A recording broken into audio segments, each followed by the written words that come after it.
Hey, this is Sandy. And Randy. And we're here on AT Corner. Being an athletic trainer comes with ups and downs, and we're here to showcase them all. Join us as we share our world in sports medicine.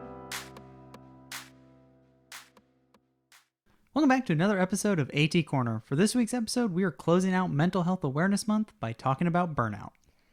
I think the best part about this episode is it's pretty all-inclusive. If you are feeling burnt out now, if you have felt burnt out in the past, if you want to prevent burnout, or if you know someone who's burnt out, this is the episode for you. We're going to be talking about things that you can do to recognize burnout and act on it, which is my favorite. And at the end, we'll talk about a downloadable burnout emergency action plan that Erica, our guest, put together specifically for athletic trainers. I mean, what's more athletic training than an EAP? Right. Like that's just epitome athletic training. So I feel like this is going to be pretty rocking.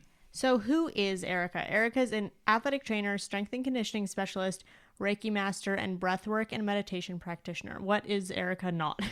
I was going to say, I feel like she's hitting all the spectrums. She graduated from LIU Brooklyn with her MS, and in the past 16 years of her career, she's worked in D1 collegiate sports, as an adjunct professor, in outpatient PT, as a clinician and in corporate, and at a boutique sports medicine clinic as a clinical AT, and the strategic clinical manager.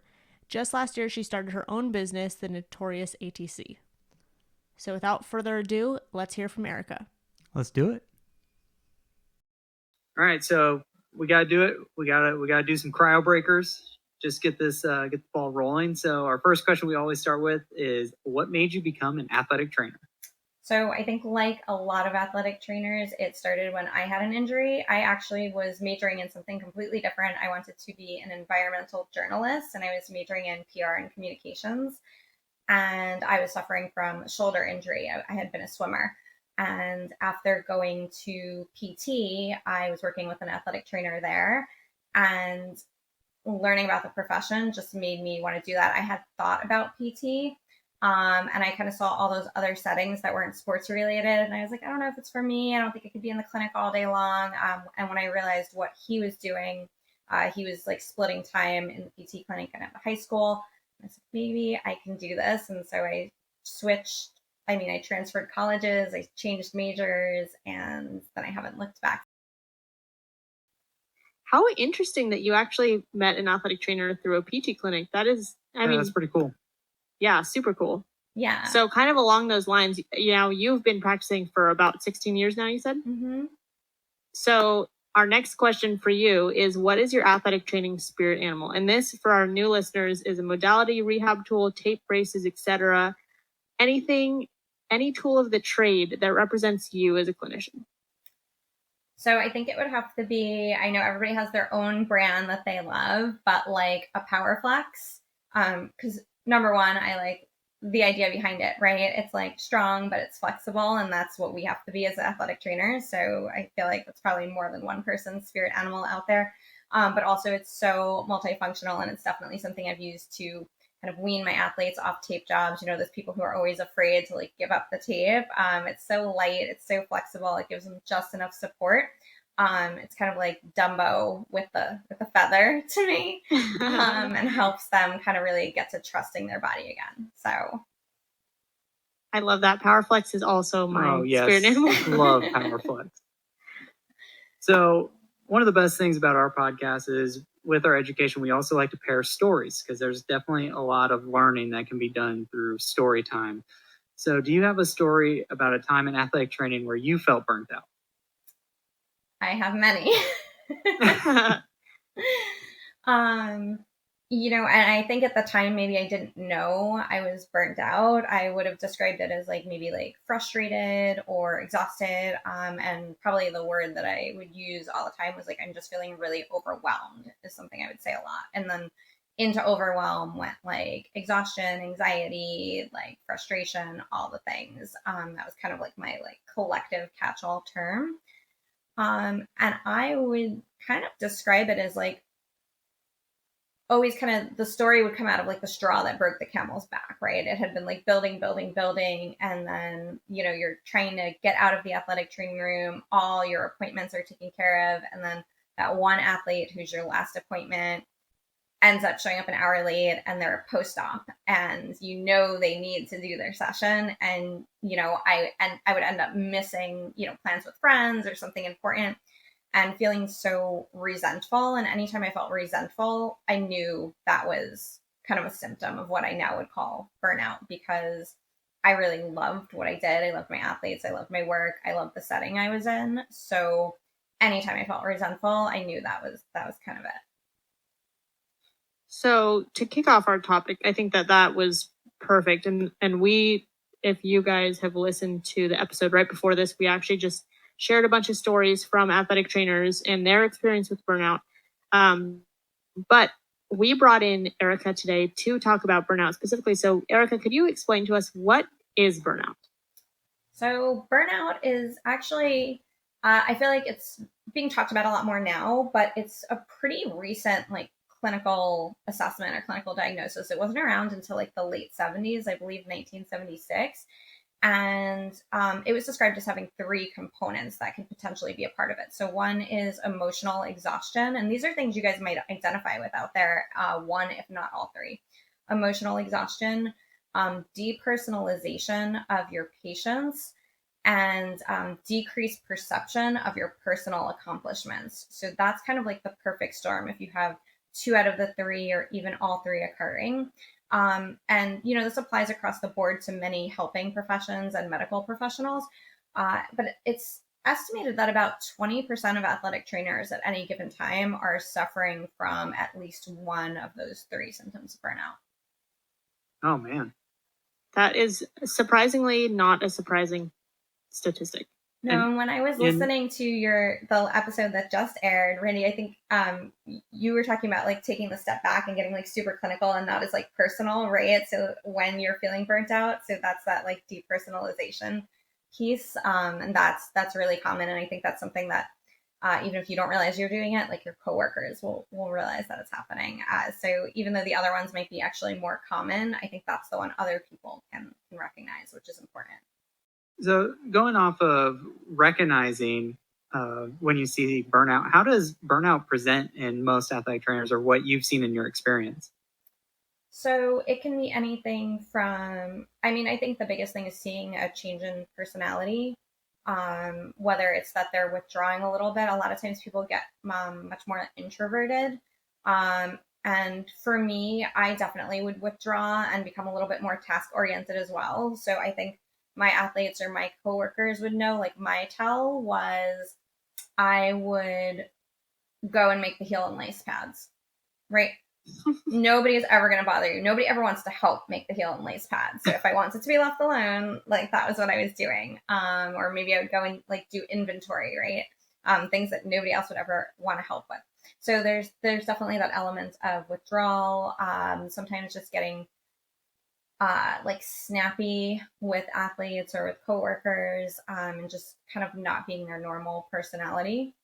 And obviously there can be other things going on that would contribute to that as well, right? But if you're kind of matching up those symptoms with maybe an increase in somebody's schedule, whether it's the amount of injured athletes that they have or what their travel schedule or game schedule looks like, you might be able to put those 2 things together. I would say all those things, I feel that. So a lot of those things that you were talking about too are not in our control. And actually, when we put up on our Instagram stories, we were asking people, what do you do when you start to recognize these symptoms of burnout and you do want to figure out how to prevent those feelings? A lot of people actually answered that they should take time away from work. And yes, that can help sometimes, but that's not always an option. Especially in athletics. Yeah, exactly. Could you imagine if your team's going to playoffs and you're like, I just can't. I'm sorry. Can't do it today. I won't be there. So Erica, how do you manage your time when time is not in your control? So I think this is actually one of the most frustrating things about advice that we get for burnout, because we see this happen with other professions. If you were to Google, how can I manage burnout? That's absolutely one of the things that would come up. And then it kind of makes us feel even worse and more frustrated, because we're like, oh, here's the thing I know I'm supposed to do and I just can't do it. And it contributes to that cycle. So what I have found works for me and what I would teach anybody is not so much to think about time management as energy management, because you can always be in control of your own energy and where you're putting that and how much of that you are giving away. And this is not to say don't give 100% at your job, because I think that's something as athletic trainers we're really proud of, that we show up to work and we do give 100%. But if you are giving 100%, you have to find a way to refill that for yourself and replenish that. And that has to happen on an ongoing basis. So for some people that could be a hobby or getting a massage, but we also have to recognize that taking time to do things like that, we might be able to do that once a week or once a month, and that might not be enough. So we might have to find little ways, almost like putting a puzzle together, of how to replenish ourselves so that we consistently have that 100% to give, but also more coming in. A lot of those categories can be, you always hear it thrown into as part of the self-care. When people talk about, oh, I'm feeling burnt out, the first thing they talk about are tools to, oh, you need to work on your self-care and stuff. How do you figure out what kind of self-care works best for you? So I think it's about finding the things that bring you joy and that make you feel replenished. I think in athletics in general, there's kind of this work hard, play hard. And that doesn't work for everybody. It works for some people. But one of the things that happens in burnout that we actually see is we do see decreased sleep. We do see increased alcohol use, any other recreational substances, right? Those are all things that kind of are coping mechanisms, and they aren't always the healthiest coping mechanisms. So the work hard, play hard model might not work for everybody. And so it's really figuring out, okay, what are the things that fill me up? What are the things that make me happy? And you might not know. And it's okay if you don't know. And I encourage people to kind of go back to what made you happy when you were younger. What kind of things did you like to do? And then how can you transfer that into your adult life? So, I think the same way about fitness, right? If somebody is having trouble sticking to a workout routine, if they don't love it, they're not going to do it. They're going to do it to get a result. And then after they get the result, or if they don't get the result quick enough, they're going to quit. And I feel like self-care is the same way. So if you're not enjoying it, it's not sustainable, you're not going to continue with it. So you might have to think back to like when you were younger, like what did you really love to do? Did you love going on hikes? Did you love dancing? And then, okay, how do we incorporate that? That's something that you were sharing your own personal experience, and my personal experience with burnout is when I start to get more stressed out, I kind of pull back and I'm a little bit more numb. And so self-care is actually something that's really difficult for me to want to do, because I really don't want to do anything. And so one of my mentors shared this self-care wheel with us that was really cool, because, and we'll put this up. We've actually shared it before, but we'll put this up in our Facebook group. Basically, it's a self-care wheel that gives you ideas of what self-care is in each category. And I don't remember the categories. It's like psychological and physical and different things. So basically you can just pick from a list.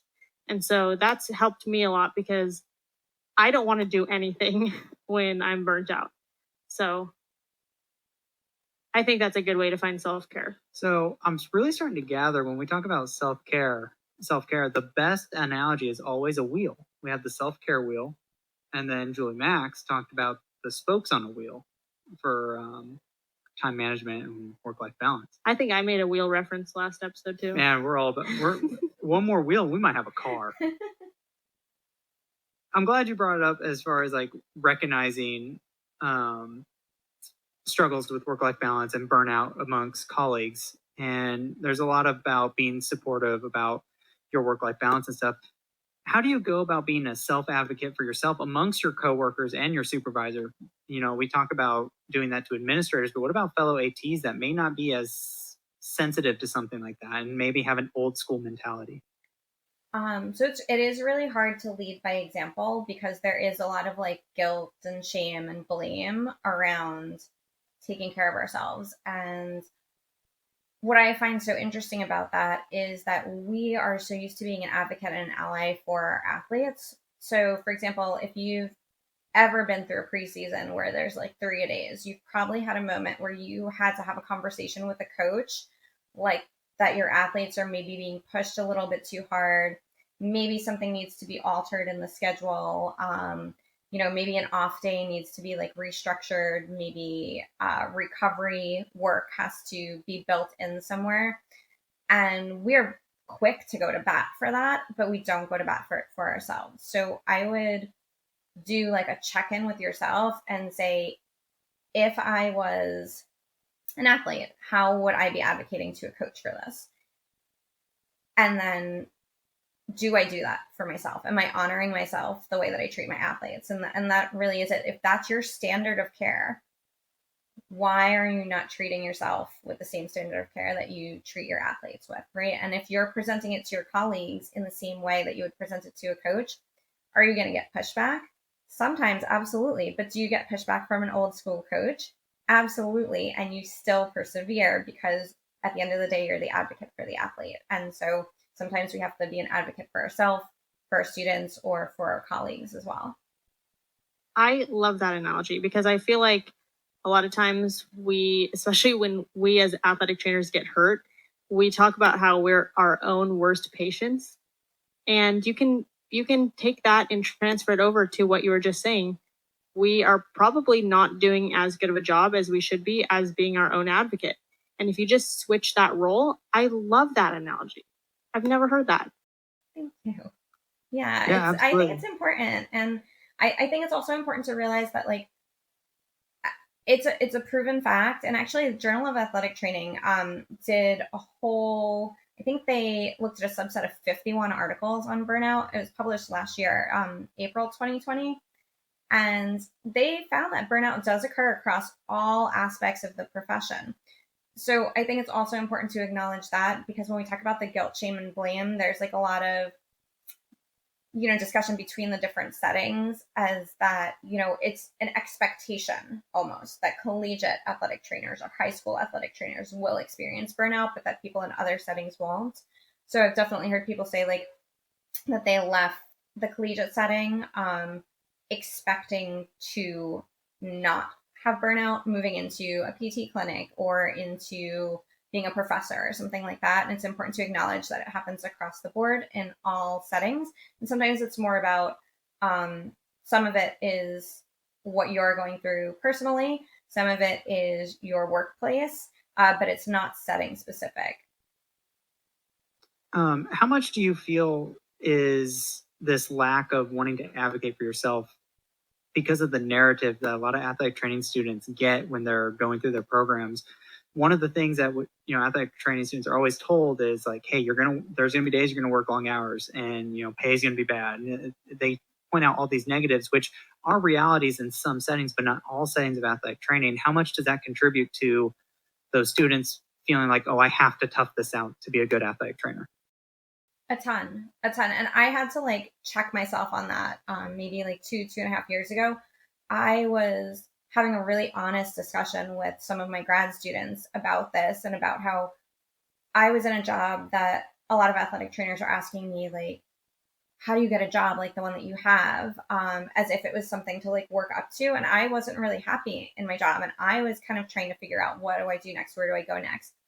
And I was explaining this to my students, and they were really taken aback. And their kind of pathway that had been shown to them was like, you go into a sports setting, you grind until you're worn down, and then you go do something else, which I was horrified by that. And then when I was creating my Burnout EAP, and when I was talking to athletic trainers, one of the other things that was really hurtful to like see is that athletic training students already are burnt out between their academics, their clinical rotations, everything being placed on them. A lot of them are working part-time jobs, the commutes. They're already burnt out before they're getting into the profession. And the expectation is that that's just going to continue until they can't take it anymore. And then they have to do something different. And that was really hard to listen to. Yeah, we definitely got a lot of student perspectives messaging us and telling us how they're already burnt out. And so they were I mean, it was nice to see that they were reaching out, but also a little bit disheartening seeing how many students were in that position. Yeah, one of the articles that I had read on burnout showed women in athletic training leaving the profession at a median age of 28. Wow. And that was shocking to me. And then this particular article said that men tended to last longer in the profession, but in their mid 40s would move from a collegiate setting to something that was considered like easier work. And not all the studies show that, but that one I was pretty taken aback seeing that one. That's shocking to think, such a low median age. Because like putting that in perspective, Sandra's not too far off from that age, and that's crazy to think that that's and the I'm median. Just starting my career. Yeah. Right. And it's, again, then a lot of times it defaults to people being like, oh, well, if you really love the profession, you wouldn't leave, or like people are just selling out, or people are using athletic training as a stepping stone. And so again, it comes with this like shame and blame, which I think is really not the way we should be looking at it. Like we should be, older ATs in the profession should be taking a hard look at it and seeing, okay, if that stat is true, if that's shown across multiple settings and in multiple research, then what are we doing wrong? Why is this happening? And what can we do about that attrition rate to make athletic trainers have some more career longevity? Because when you think about the amount of time you spend in school, right, there's nothing wrong with leaving the profession, but to put in 6 years and then realize within your first 4 years that this isn't what you want to do, you've spent a lot of money, you've spent a lot of hours, and it's really heartbreaking. It's a really hard decision for a lot of people to leave. Do you think that, I don't know how to word this question. Basically what I'm trying to ask is, do you think that all burnout can be solved, or do you think that some burnout is inevitable and needs to change a profession? Does that make sense? I think it's all right to quote like Marie Forleo, everything is figure outable, but different solutions for different people. And that takes some introspection the same way it does to learn like what brings you joy and where you can find peace and where you can fill up again. Sometimes it's having those really honest conversations with yourself and having, a coworker or a mentor to bounce those ideas off of and figure out which strategy is it going to take for you to get out of that place. So I feel like this might be like a easy question or like a redundant question, but how do you battle that guilt and shame from maybe other colleagues if you're doing something for your self-care, or you've gotten to that point of burnout and you are looking elsewhere, and like you said, that's where that guilt and shame come from? How do you combat that? Like how do you have that conversation with someone that might be feeling that way towards you? So I think it starts with that conversation with yourself, and the question to ask is super simple. It's just, is this true for me? Right? Because I think a lot of the things that we've kind of taken on maybe aren't even what we believe. There's something that has put on us by other people, and it feels like it's true because it's being told to you, and you have to say, like, rather than being combative, just, is this true for me? Is this my experience? Knowing that you're looking, right, if I am looking through a different lens than you are, and again, just compare it to like care, right? If you're an athletic trainer and then there's a chiropractor and then there's a massage therapist, they're treating in different ways. Is anybody wrong? No, they're using the lens of what they learn to see the case, and they're going to treat according to that. So I can only see with my lens, you're seeing with your lens, but then we can sit down and have a conversation when we acknowledge that, okay, we're coming from these two different viewpoints. What you're saying might be true for you, but it is not true for me, and this is why. So actually, that's a perfect segue to speaking about lenses and how working with coworkers, I know you touched upon this before, when you're working with a coworker who might be exhibiting signs of burnout, how would you approach that? It definitely, part of it depends on your relationship with the person. But one thing that I would really caution people is to, put your own oxygen mask on first, right? Because we're a helping profession, and we tend to be givers. We tend to maybe be overachievers, and we tend to be hustlers. So if we're not in that burnout place and we see somebody else is, our instinct a lot of times is to like dive in and pick up where we think maybe the slack is, or how we think we can help them, right? So whether it's covering a shift, helping out with their team, but then sometimes what you do, it's like triage, right? Now, so like I used to teach the undergrad class with like CPR, and there's always that part where you assess the scene, right? Is the scene safe? And if it's not safe, I don't approach, right? Why is that? Because then by the time first responders get there to help, now there's maybe 2 victims instead of 1 victim, and you're making their job harder. So sometimes when we dive in to help somebody else who's experiencing burnout and we take that workload on us, all we're doing is setting ourselves up for that same situation as well. And now you've got 2 colleagues who are struggling. So I think we have to be an advocate for them, go to bat for them, and be there as their support system. But we might have to take a step back from that natural instinct to just be like, let me help take your workload so that you can recuperate.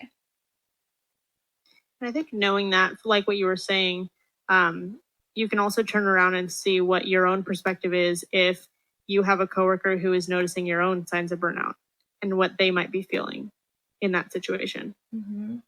Definitely. So something that we haven't talked about yet is self-talk. And self-talk is so prevalent in contributing to burnout, I believe. What role do you think that it has in, if it has any, in contributing to burnout, and how do you transition negative self-talk to a more positive self-talk? So for me, self-talk is a really huge component, and I actually did it's called a sadhana, but it's basically like a self-study or practice for yourself. And so I did 21 days where every time I said something negative to myself, I like wrote it down in my like notes app in my phone.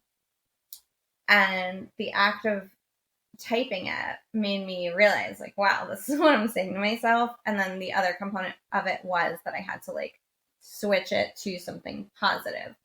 And it's not always making a negative into a positive, because sometimes there's just negatives that you can't like necessarily like make into a positive. So a good example a lot of times is to use gratitude. So let's say like I'm on my way somewhere. I'm based in Brooklyn. So let's say I'm on my way somewhere and I get stuck on the subway and it's like crowded and it's hot and now I'm delayed. I could get super frustrated and start complaining in my mind about that situation, right?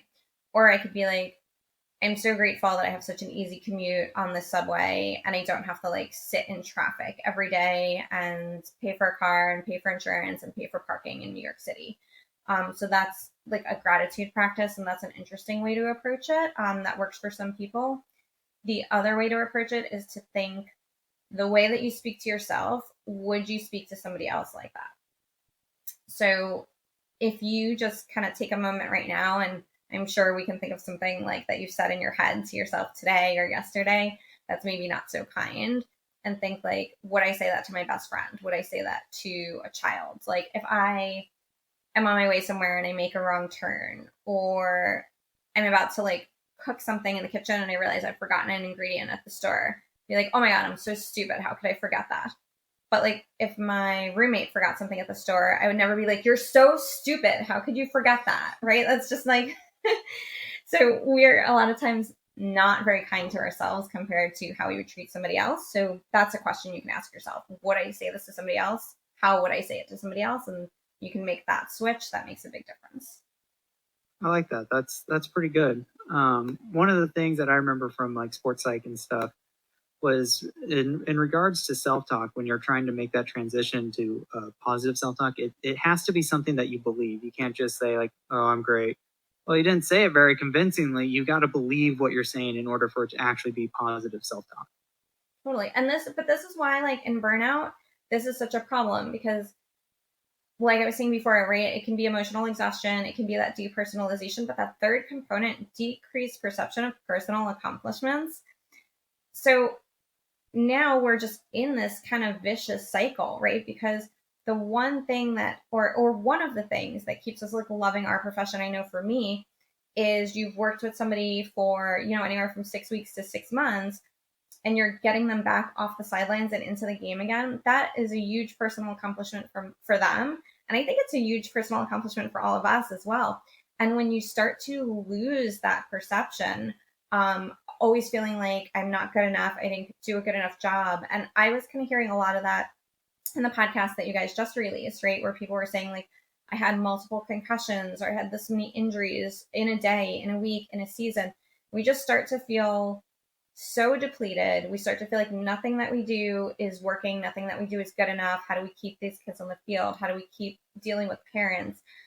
Which then makes us emotionally exhausted, which makes us want to take a step back from our athletes. And so it is kind of this continuous cycle. And there are some interesting kind of components or causes of burnout that really like feed into that as well. So I don't know if you guys want, we can talk about those. They're pretty fascinating when you think about them in relation to athletic training. Yes, I'd love to go into that. Yeah, for sure. So I know we mentioned some of the kind of stereotypes, right? Long hours, low pay. I think the politics of athletics, if you work for an athletic setting, can certainly be a contributing factor. Also, if you work for like a big company, right? Sometimes there's politics in that in terms of like maybe who gets what shifts and who gets promoted and things like that. Work-life balance, also a big one. But there's another really interesting one called role strain. And I don't think that one gets talked about enough. But the way in the Journal of Athletic Training article, they listed, I think, 5 components. One was, so they're all about how you see yourself in your role. So one was role ambiguity. And I think this happens to a lot of young athletic trainers. They're not really sure what they're supposed to be doing, right? They know they're supposed to be there to take care of their athletes. But all the other things that come along with the job, they might not really feel like they have a good understanding. Some of that has to do with hierarchy. Some of it has to do with whether you work under the health department or under athletics. So there is a lot of ambiguity there. Another one is role conflict. So this can happen. I'll give you the best example. This happens sometimes when people have athletic training students. So I think we all know athletic training students can be an amazing help, but you also have a certain commitment to them, right? Your commitment to be able to teach them, to be able to fulfill what they need to fulfill in their clinical rotations, the work that they have to do and bring back to class. And so sometimes the demands of your athletes and the demands of your students may be like competing needs. So I know for me, when I was working in the collegiate setting, it definitely was a contributing factor to burnout for me, because I felt like I never was giving enough to both sectors, right? And then like talking about a tipping point. So like I would think, oh my gosh, I have these great evals coming in today and my students are going to get to do so much. And my students would be like, well, no, but those are all ankles and I need a shoulder. I'm just like, and that would just be like my last straw, right? But I think there are sometimes those conflicting or competing factors where both need attention. And sometimes you have to make a choice. And no matter which choice you make, you feel like you're not doing a good enough job. Overload, right? Where your time and your energy that you have available doesn't match the amount of work that you're expected to do. Incongruity, I think this is a huge contributing factor to burnout, and we don't talk about it, but this is when like your own personal values are not in alignment with certain things you're being asked to do at work. So the easiest example is thinking about if you're being pressured to have a certain athlete return to play when they're not ready. But I think there are a lot of other situations where this can happen. And then the last one is incompetence. And that sounds like a bad thing, but it's not really bad. It just means like you're not prepared for what you're being asked to do. So sometimes roles might be described as entry level, but they're kind of putting a lot of other things onto you that you haven't been trained for yet. And so I think I see this come up with a lot of athletic training students who are about to go into the field, and they're kind of feeling unprepared, or like they're unsure, they can't fulfill certain needs beyond the clinical. So all of those would fall under what's called role strain, and that is a huge contributing factor to burnout that I don't think gets discussed a lot. You know, all those things that you said, I can't help but think back to imposter syndrome. I feel like that and imposter syndrome just seem very similar. Yeah, for sure. Yeah, definitely. I know you spent a lot of time on the Burnout EAP, and I got some time to look at it, and it seems pretty awesome. I'm really excited to see how I can implement this into my own practice and myself. But do you mind explaining your Burnout EAP? Yeah, so basically I came up with the idea for it back during National Athletic Training Month. I really wanted to do something to give back to athletic trainers, and burnout had been on my mind. It was something I struggled with. I was like, I've been in this profession for over 15 years, and it maybe is only the last 2 years that I've really gotten a good grip on some of the things that we're talking about now. And I just don't want other athletic trainers to have to take that long to get to where I am. I want them to have the tools that I had to learn the hard way. And so I was thinking a lot about burnout and kind of the way that it's presented and just the advice that's given that doesn't seem to apply to us. And I was like, athletic trainers just need something different. And so I'm going to create an emergency action plan, because that's something we know how to use. Again, we know how to implement it for our athletes. We know why it's important to put it into play. And absolutely every component of an emergency action plan we can break down in terms of burnout and energy management, and then, start from there. So again, it's only as good as the way that you use it, right? So you have to implement it. You have to check in with yourself. You have to identify an emergency when it's occurring and know to put it into action immediately. And then at any point in time, it might not fit anymore, and you might have to go back and change it, and that's okay. Yes, this definitely serves as our action item of the day. Yes. My very favorite part of our podcast are our action items. And as soon as I saw that Erica had this EAP for burnout, I knew that we had to reach out to her and bring her on and share her expertise with you guys, because this Burnout EAP is very simple to use. Both Randy and I have checked it out. We're going to put a link for you guys to download it. So please go check that out. It is literally written like an EAP, like Erica was saying. Yeah, and we definitely want to say thank you, Erica, for discussing this, because every athletic trainer hears about burnout, and you get the simple tools of well, here's how you combat it. But I think what's very unique about this conversation that we're having in the Burnout EAP is you made this digestible for athletic trainers. You spoke our language, and you made it everything so friendly to the athletic trainer that I feel like I now have a better idea of how to handle this issue in myself. Thank you. That makes me so happy to hear, because I just think we are a profession that really needs this, and we're a profession that's maybe not spoken to in a way that we can actually implement, right? And like I said, that just is so frustrating and just kind of makes things worse. And then you just think this is how it is. And, you get the time off finally, right? Christmas break, or if you're in sports, the summer. And then you're like, all right, I've replenished, I can do this. And then maybe we don't make the changes that we need to make. And it just sets us up to repeat that whole cycle again the next school year until, we hit that point. And then we're like, can I do this for another year? Right. And then summer comes and we replenish again. So I want something that for people to use in the moment to take that down, so they really never reaching that point. And if you're getting close to there, then, you implement it. And maybe there's more sustainability there for you and more happiness and more success. I think sustainability is a very big word in preventing burnout, because Absolutely. you can do something that only works for a little bit, and it's just that it's only going to work for a little bit. But if you find something sustainable for you, then you can prevent that burnout for longer periods of time. 100%. And just to piggyback on that, actually, like when I'm saying sustainability, I do mean for like our like emotional and mental health, right? Not sustainability in the profession. Of course I want athletic trainers to love the profession and stay in the profession, but again, it's not a bad thing if you leave the profession or you realize it's not for you. There should be, number one, there should be no shame around that. But you know, it's so interesting, even in looking back at burnout, when it was originally kind of came up in the 70s as being a thing around the medical profession. One of the key things that you always hear about burnout is that it decreases work quality. Okay. Is that true? Yes. Absolutely. Yes. Absolutely. It's true. But again, that is patient or client focused, right?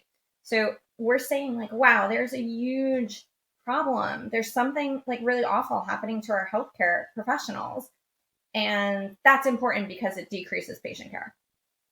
Right? It does decrease patient care. It is important. Of course, we care about our clients and our patients, but like there's a missing link there. It's important because our emotional health is important regardless of how it affects somebody else.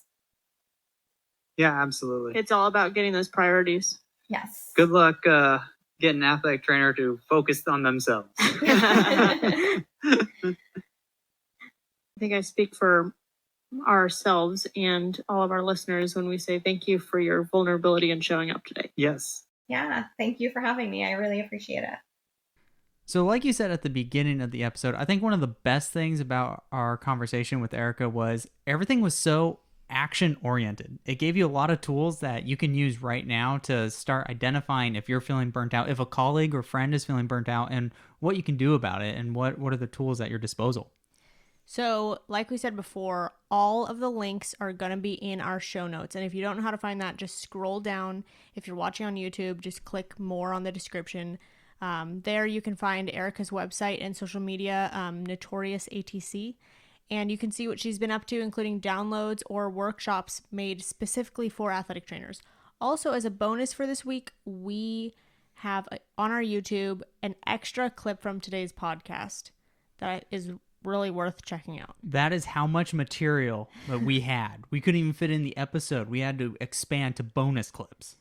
And if you guys are new, we want to let you know that every other episode is education or stories. This was an education episode. Next week is stories. So head over to our Instagram at AT Corner Podcast and head over to our stories to see what our upcoming topics might be. And you can submit your stories to be featured. Lastly, if you want to connect with other listeners of the show, head over to our AT Corner Community Facebook group. There's only one question to get in. It's how did you hear about our podcast? The link is also in the show notes. So you have anything else to add, Randy? Nope, that was perfect. Thanks for helping us showcase athletic training behind the tape.